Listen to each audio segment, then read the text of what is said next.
Bonjour à tous, le pick-up Mercedes Classe X, le Honda Micro Commuter et les 24 heures du Mans 2016-2017, c'est le sommaire du jour.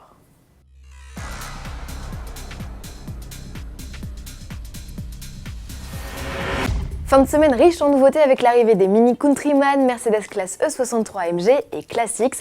Pour en profiter pleinement, on vous propose de découvrir un modèle par jour entre aujourd'hui et vendredi. Et on ouvre le bal sans plus attendre avec le premier pick-up du constructeur à l'étoile.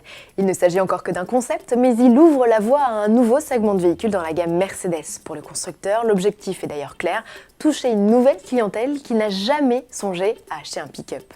Lors de la soirée de révélation qui s'est tenue en Suède, le constructeur a dévoilé deux versions du modèle.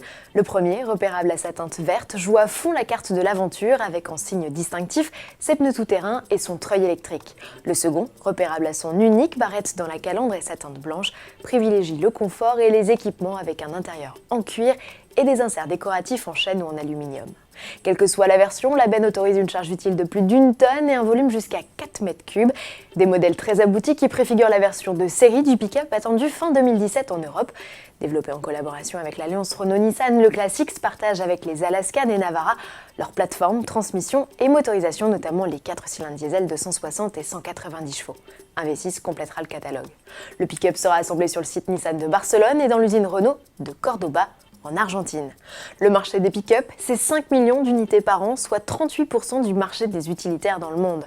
Plus confortable que par le passé, mieux fini et avec des qualités routières très nettement améliorées, les pick-up gomment au fil du temps leur image rustique et peu glamour. Mercedes estime d'ailleurs que le secteur pourrait progresser de 40% d'ici les 10 prochaines années.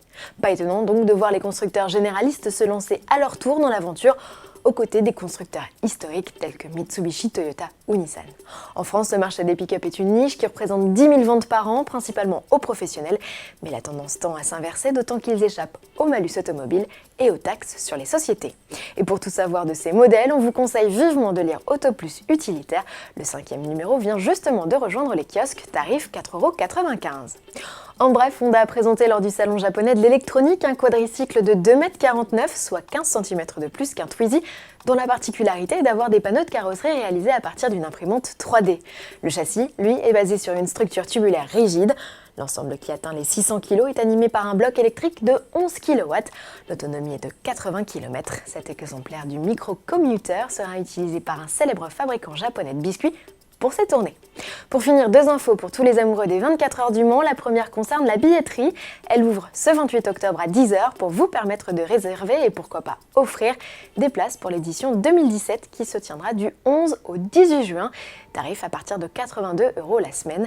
Plus célèbre des courses d'endurance dont le film de l'édition 2016 sera projeté en avant-première le 24 novembre 2016 à 20 h au cinéma CGR du Mans. D'ailleurs, réservez vos places dès maintenant pour revivre l'intégralité de cette 84e édition marquée par l'abandon de Toyota dans le dernier tour. Le DVD sera commercialisé dans la foulée au prix de 20 € dans tous les grands magasins. À demain.